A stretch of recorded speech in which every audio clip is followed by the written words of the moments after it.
Aujourd'hui, on se fait un rayon lumineux dans Photoshop.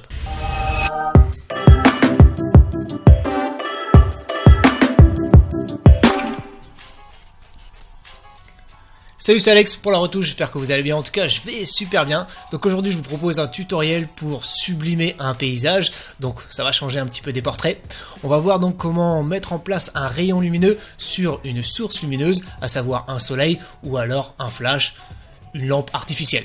Et on va vouloir donc incruster ce rayon lumineux tout simplement pour sublimer la lumière sur notre paysage. Des fois il manque pas grand chose et en l'occurrence accentuer un petit peu la lumière peut apporter beaucoup. Voilà, il faut avoir de belles oppositions entre les tons clairs et les tons foncés, et pour avoir un effet crédible, réaliste, il faut jouer donc sur des petites subtilités, des petites nuances, des petits paramètres. Vous allez voir que ça joue à pas grand chose, mais pour réussir ce genre d'effet, faut quand même mettre en place certaines petites choses. On voit ça tout de suite dans Photoshop. Ici, ce que je vous propose, c'est tout simplement de sélectionner les hautes lumières sur notre photo pour pouvoir travailler dessus et ajouter notre effet rayon lumineux.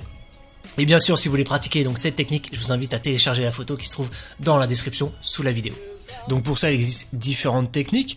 Vous pouvez très bien travailler avec la plage des couleurs, sélection, et vous sélectionnez plage des couleurs.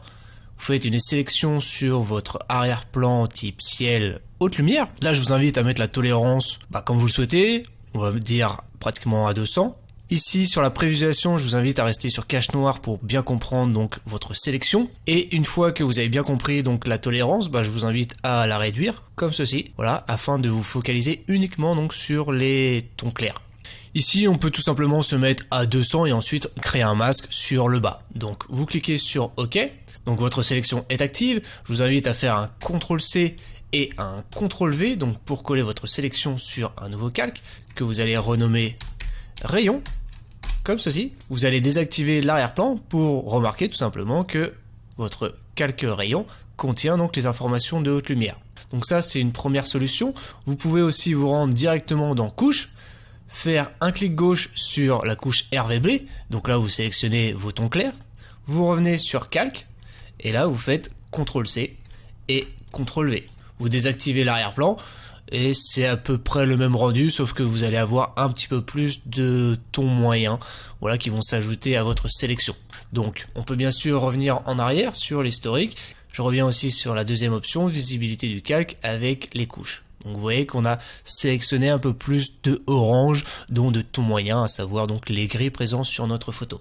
Donc ici je vais choisir la première option, à savoir plage des couleurs. Après bien sûr c'est à vous d'essayer, à tester la technique pour voir donc ce que vous préférez comme rendu. Ici on va tester donc avec la plage des couleurs, réactiver l'arrière-plan et on va transformer notre calque rayon en objet dynamique avec un clic droit, convertir en objet dynamique. On a le petit logo ici qui nous mentionne que l'on est bien donc sur un objet dynamique, un calque 2.0, un calque intelligent qui va donc nous permettre de additionner nos effets et pouvoir donc les retrouver, les modifier quand on le souhaite. Pour bien s'en rendre compte, on va pouvoir aller chercher notre premier effet dans filtre et on va aller choisir flou radial. Alors là, on a une petite boîte de dialogue qui vient de s'ouvrir avec différentes options, deux options très simples, à savoir mode qui va nous faire donc une rotation dans un premier temps.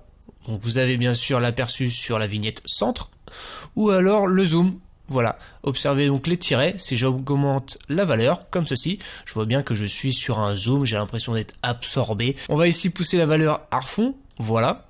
Et comparer sur rotation. Donc on voit bien que là, ici c'est sur un cercle pour faire une onde, ça peut être pratique. Et ici on est sur un zoom. On va ici choisir dans un premier temps la qualité brouillon pour générer facilement et rapidement notre effet, histoire de alléger un petit peu la bécane. On va pouvoir cliquer sur OK et attribuer donc notre flou radial à notre objet dynamique. Et regardez bien ce qui se passe sur notre espace de travail, à savoir sur notre photo. Notre flou radial a été ajouté, mais observez l'effet, celui-ci ne part pas du soleil. La lumière est juste ici. Il va falloir donc remonter un petit peu sur la verticale et ajuster peut-être l'horizontale sur quelques points, mais je pense que ça devrait le faire. Donc observez votre photo et observez donc la position tout simplement du soleil ou de votre spot. Alors on va pouvoir revenir sur notre flou radial grâce à l'objet dynamique. On clique 2 fois, voilà, et on retrouve donc nos précédents réglages. On va, grâce à la petite fenêtre ici, la petite vignette, on va pouvoir donc centrer notre point. Là, je remonte un tout petit peu, j'observe donc ce qui se passe sur mon espace de travail pour ajuster ma fenêtre centre. Ce qui aurait été fabuleux, c'est tout simplement qu'on puisse le faire directement en cliquant sur l'espace de travail. Mais bon, c'est pas possible. Non! Il va falloir donc appeler Adobe pour justement venir rectifier un petit peu cela. On va cliquer déjà sur OK pour voir un petit peu ce qu'on a réussi à faire sur notre fenêtre centre. On clique sur OK et voilà, on a modifié juste un petit peu, on était là, on est là. Donc c'est pas grave, on reclique sur flou radial et on va aller mettre un petit clic en haut sur la droite. Hop, attention, c'est très très sensible. On va cliquer sur OK et voir ce que ça donne. Ah bon, on y retourne, on y est presque. Je remonte un petit peu, clac, OK. Ah, on est parti un peu trop sur la droite, c'est pas grave. On va cliquer sur la gauche. Hop, c'est très sensible. Beaucoup trop sur la gauche. No, God, please, no, no! On revient. Et on revient sur la droite. Clac. Oh, on est pas mal, ça joue à pas grand chose. Attention, je suis trop monté. OK. Ah bah voilà, on y est, on est pas mal. Alors, on peut revenir dans la fenêtre historique et remarquer que ça m'a pris 1, 2, 3, 4, 5, 6. Quand j'ai fait l'essai, ça m'a pris aussi à peu près, je crois même exactement 6 essais. Donc bon. Alors maintenant, on va pouvoir remarquer notre effet. Alors regardez bien ce qui se passe avec l'option brouillon. Regardez bien ce qui se passe, j'ai du bruit sur mon effet. On pourrait d'ailleurs s'amuser à comparer cet effet avec le mode de fusion fondu. Voilà, ça y ressemble un petit peu. Pour ceux qui n'ont pas l'habitude, regardez l'effet. On a du grain dessus et on va pouvoir donc modifier cela en se rendant dans flou radial et on va cette fois-ci se mettre sur supérieur. On va cliquer sur OK pour générer l'effet. Alors ça peut prendre plus ou moins de temps, ça dépend bien sûr de ce qu'il y a sous votre capot, hein. Laissez tout simplement le temps à Photoshop, à votre bécane de générer l'effet. On peut désactiver notre rayon pour observer donc l'impact sur l'arrière-plan. Et on peut d'ailleurs remarquer que maintenant on a un bel effet sans grain, sans bruit numérique. Regardez ce qui se passe surtout dans les noirs. On va revenir dans l'historique, revenir sur modifier l'effet de filtre juste avant, voilà.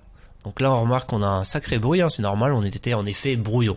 Donc je vous invite à vérifier cette option là une fois que vous êtes certain donc de la qualité de votre rayon. On va pouvoir désactiver donc le calque rayon pour observer l'impact sur l'arrière-plan. Et je pense qu'on peut ajouter une petite touche de réalisme parce que si vous observez bien, le rayon ici, il est net. Moi j'aimerais qu'il soit légèrement flou. Voilà, il part du centre de l'image, je veux qu'il soit net et après un petit peu plus flou. Je vais chercher dans filtre, galerie d'effets de flou, flou de profondeur, de champ. 3 petits points parce qu'il y a une boîte de dialogue qui va s'ouvrir. On va pouvoir mettre en place un premier point sur l'information la plus importante, à savoir ici le soleil. Et on veut que justement cette information soit à 0 pixels, à savoir un flou totalement absent. Grâce à la petite punaise, je vais pouvoir ajouter un deuxième point juste ici à gauche. Et par défaut, il me met 15 pixels. Alors, on va pouvoir augmenter cette valeur et constater qu'on augmente le flou. Voilà, donc on peut avoir un beau petit dégradé du premier point jusqu'au deuxième point. Ici, on va revenir sur une valeur un peu plus légère quand même, peut-être sur 20 pixels. On va créer donc la parallèle, un point de l'autre côté. Je fais un clic et ajoute, pareil, une valeur à 20 pixels. Est-ce que j'ai mis 20 pixels au premier ? Oui, c'est ça. Je vais rajouter un troisième point en bas de mon image. Et pareil, on va se mettre à 20 pixels. Voilà. Peut-être même 22, histoire de se dire que le point en bas de notre image est plus loin que le point de gauche et de droite par rapport au centre. Voilà. On est un petit peu plus loin, donc comme ici on va travailler la profondeur de champ, on essaye d'avoir des valeurs plus ou moins cohérentes. Là, je vais finir sur un dernier point, et comme je me dis que je suis légèrement plus près, je vais redescendre ici sur 15 pixels, ça me paraît bien. On va pouvoir vérifier l'aperçu ici en décochant la petite coche, voilà. Rajouter la qualité supérieure si besoin et valider avec OK. On laisse donc la bécane générer l'effet. Clac, voilà, la galerie d'effets de flou a été générée et a été additionnée à notre calque rayon. On va pouvoir le désactiver avec le petit œil juste ici. Voilà, mais regardez ce qui se passe, il mouline tout simplement parce que Photoshop doit régénérer l'effet, donc là il doit l'enlever. Ça met du temps. Voilà. Et ensuite, on va le réactiver. Regardez ce qui se passe. Il doit régénérer l'effet, donc ça prend plus de temps. Je vais vous montrer la petite astuce pour visualiser rapidement votre effet sans justement qu'il y ait cette barre de progression. Bon, bien sûr, ça va dépendre hein, de votre ordinateur et surtout de la taille de l'image. Donc pour aller beaucoup plus vite, je vous invite à ouvrir votre historique et à revenir sur par exemple visibilité du calque et vous cherchez votre prochaine option, à savoir flou de profondeur de champ. Voilà, donc regardez bien ce qui se passe dans la fenêtre de calque. Flou de profondeur n'a pas encore été additionné. On va pouvoir cliquer juste ici, voilà, pour observer donc la différence sur notre espace de travail.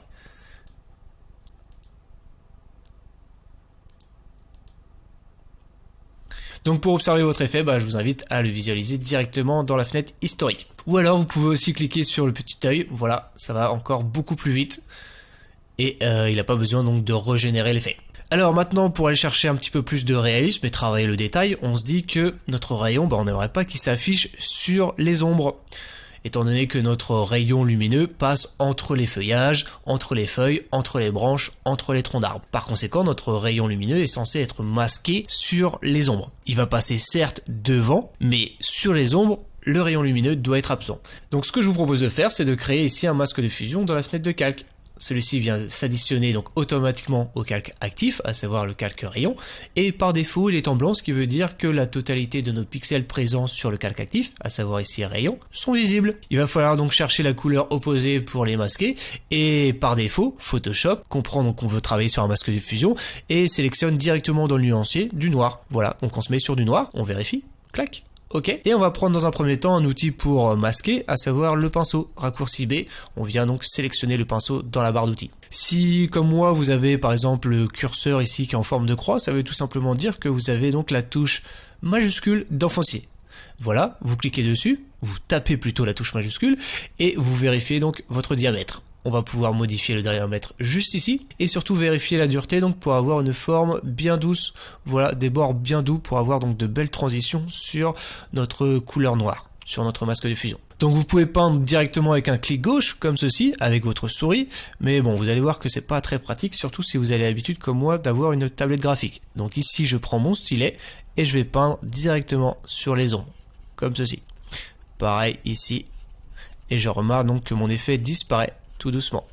Là c'est selon votre goût, hein, c'est à vous de voir où est-ce que vous voulez masquer l'effet et où est-ce que vous voulez tout simplement qu'il s'affiche. On va peut-être accélérer un petit peu cette partie pour vous, pour que ce soit pas trop ennuyant.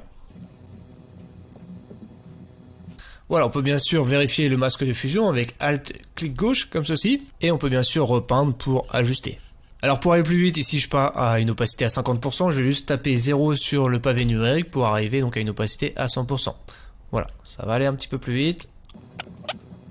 Alors petite astuce, si vous voulez faire des tracés droits, si vous tracez une ligne, vous faites un clic et vous restez appuyé sur Shift comme ceci, et là vous avez une ligne. Ça va beaucoup plus vite, c'est à vous de voir, si vous voulez donc avoir plutôt un tracé manuel ou plutôt un tracé donc linéaire. Voilà, on va vérifier où est-ce qu'on peint bien sûr.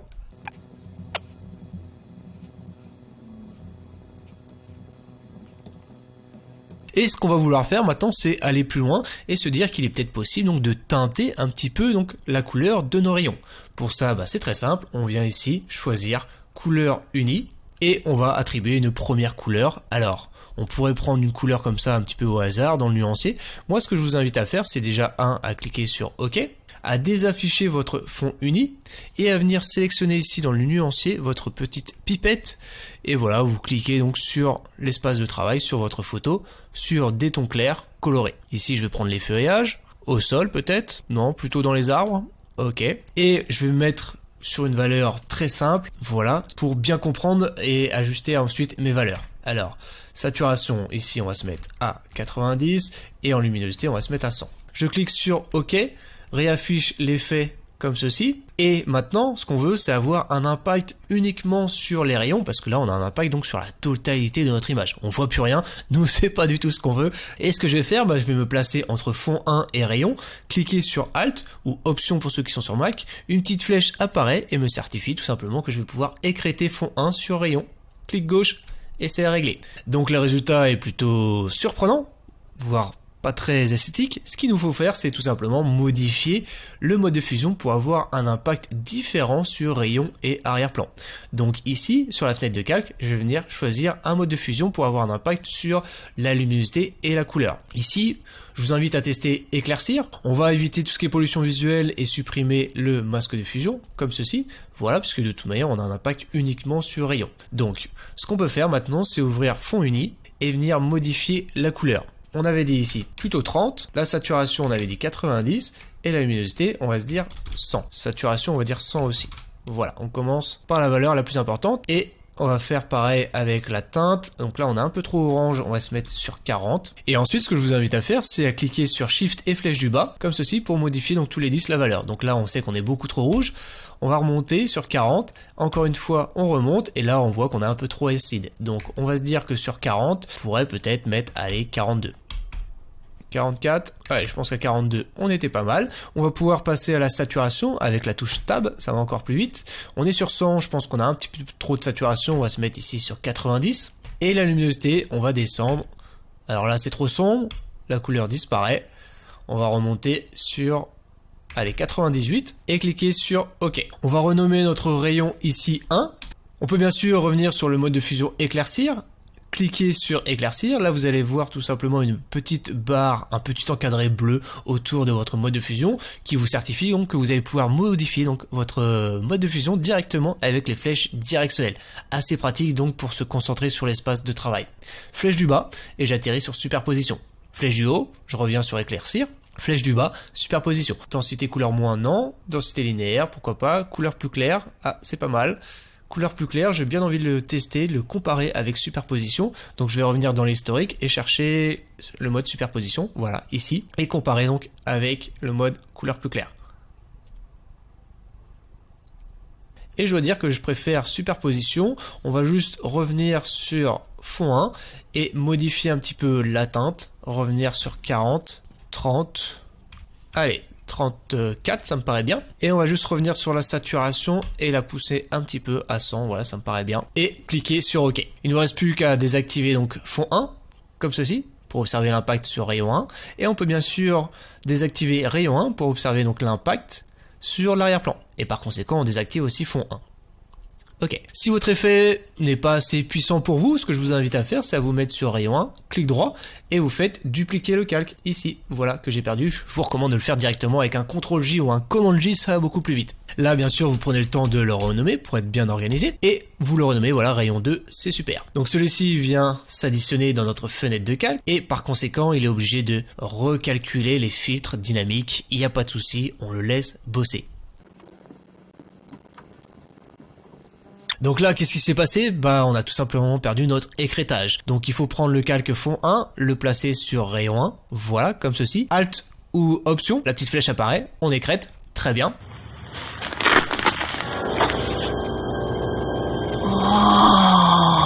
Et on va pouvoir dupliquer celui-ci, CTRL-J, et le placer donc sur rayon 2, comme ceci. Et on écrète.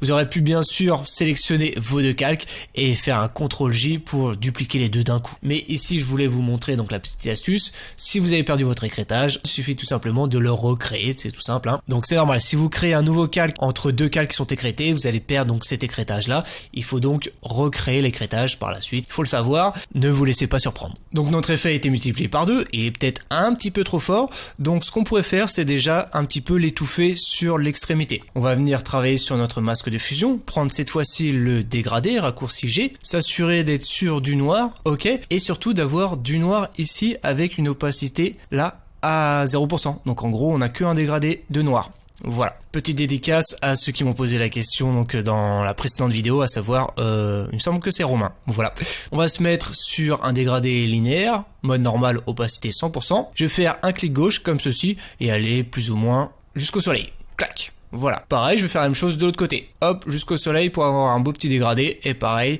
de bas en haut. Clac. Voilà. Et pareil aussi, de haut en bas. Voilà. On peut bien sûr observer le masque de fusion avec un Alt, clic gauche. Ok, on a un beau dégradé. C'est très bien. On va pouvoir peut-être atténuer notre effet, non pas sur rayon 2, mais sur rayon 1, qui lui maintenant a un impact sur la totalité de l'image. Donc, on ouvre flou radial. Voilà, on a une petite boîte de dialogue qui nous dit tout simplement qu'il va devoir mettre de côté donc tous les effets qui ont été additionnés à notre filtre dynamique pour pouvoir travailler dans de bonnes conditions. On lui dit ok, il n'y a pas de problème. Donc là on retrouve notre précédente valeur qui est un petit peu trop forte, on va pouvoir donc la réduire. Pareil, Shift et flèche du bas, je descends tous les 10, encore plus rapide. Donc on va se mettre à 80, sachant que notre rayon 2 est à 100. C'est peut-être un peu fort, on va se mettre à 60, voilà, pour avoir un effet plus doux si possible. Ok, le rendu varie un petit peu, c'est tout à fait normal, la valeur n'est pas la même. Donc comme on a travaillé sur notre masque de fusion, on a concentré notre rayon ici et notre flou radial est plus important. Donc on se dit que le centre va être plus chaud, donc sur l'extrémité, la saturation et la teinte donc devrait être un peu plus claire et légèrement moins chaud. Donc on va ouvrir fond 1 et voilà, logiquement on va augmenter la teinte pour avoir un jaune moins rouge. Donc je pense qu'on va se mettre ici à 42, on va augmenter de 10 et la saturation on va réduire ici à 90. Voilà, la luminosité on pourrait descendre aussi peut-être sur 2 points histoire de. On clique sur OK et du coup là on va dire qu'on a des valeurs plus logiques en fonction bien sûr de la puissance de nos rayons. Forcément on modifie la teinte et la saturation en fonction de la puissance du flou radial de notre rayon lumineux. On va pouvoir regrouper donc tous nos effets pour observer leur impact. Voilà, on clique directement sur Shift et on fait un CTRL-G pour créer un dossier ou Command-G pour ceux qui sont sur Mac et on renomme ici rayon. Alors, comme on a plusieurs rayons, Alex, on va se mettre un petit S. Voilà. Prenez le temps de bien renommer vos calques. Et on désactive bien sûr le dossier pour observer donc l'impact sur l'arrière-plan.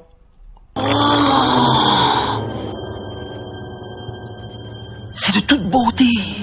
Et il ne nous reste plus qu'à ajuster si besoin. En l'occurrence, fond 2, j'aimerais qu'il soit un petit peu plus rouge, donc je vais descendre sur 30. C'est un peu trop, 32. Et on pourrait aller plus loin et peut-être changer le mode de fusion, tester par exemple incrustation. Ok. On peut bien sûr comparer dans l'historique la différence. Voilà. Alors c'est là qu'on se dit que du coup avec ce mode là, l'incrustation, voilà, c'est peut-être un petit peu trop orange, donc on va revenir sur 34. 36. Allez, 36 c'est pas mal, sauf que la saturation elle est un petit peu trop forte. On va réduire tout doucement, allez, sur 92. 94. Allez, ok. On va refermer l'historique pour éviter tout ce qui est pollution visuelle. Je pense que sur flou radial, on va ici redescendre la valeur à 80. Cliquez sur OK. On peut comparer dans l'historique la différence. C'est plus doux. Je pense qu'il nous reste une dernière petite chose à faire, à savoir travailler sur l'atténuation donc de notre rayon sur les tons foncés. Alors pour ça, il suffit donc de cliquer voilà dans le vide à côté pour ouvrir les styles de calque. Pour ceux qui savent pas, les styles de calque, c'est sur FX ici, option de fusion. Et on va aller chercher l'option ici calque du dessous dans les options de fusion et on va travailler ici sur l'atténuation donc des tons foncés. Donc observez le pixel ici, je pense que c'est un pixel, mais en tout cas observez votre vignette pour remarquer quand est-ce que le pixel disparaît. Vous pouvez bien sûr remarquer la différence dans l'espace de travail. Donc ajustez la réglette en fonction de vos goûts. Ici je vais me mettre, allez, plus ou moins à 85. Alors j'aime bien les valeurs paires, voilà. Donc là je vais me mettre à 88. Donc observez ce qui s'est passé sur les transitions. Elles sont beaucoup plus dures, les bordures sont nettes. On va travailler ici sur la progression avec un Alt ou Option pour ceux qui sont sur Mac. Et clic gauche comme ceci. On va casser notre réglette en deux et observer ce qui se passe. On a une belle diffusion, un effet plus doux.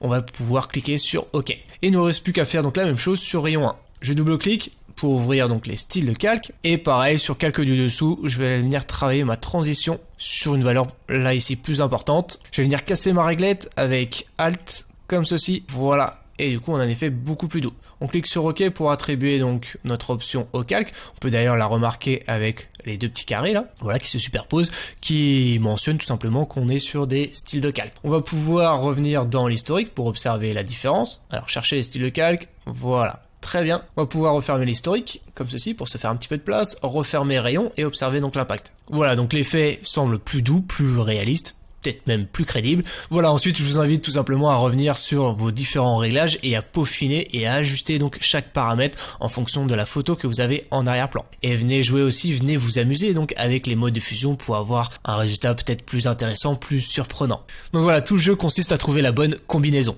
Donc avant, après, avant, après.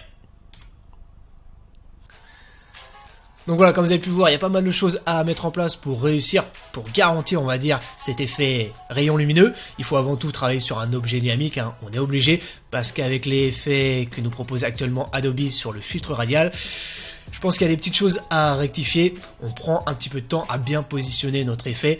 Il faudrait tout simplement que l'on puisse directement cliquer sur l'espace de travail pour appliquer donc la position exacte de notre filtre radial.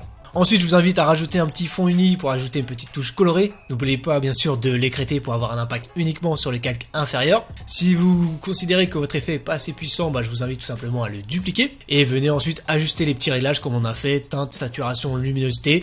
Et ensuite, venez réduire le filtre radial pour avoir une meilleure diffusion. À savoir, au centre, on est très fort et sur les côtés, on est moins fort forcément puisque l'effet s'estompe au fur et à mesure que la lumière se diffuse. Voilà, j'espère en tout cas que vous avez aimé cette vidéo. Dans ce cas, je vous invite à mettre un gros like sous la vidéo et à la partager avec les intéressés. Et revenez bien sûr dans les commentaires si vous avez la moindre question, on se fera un plaisir donc de vous répondre.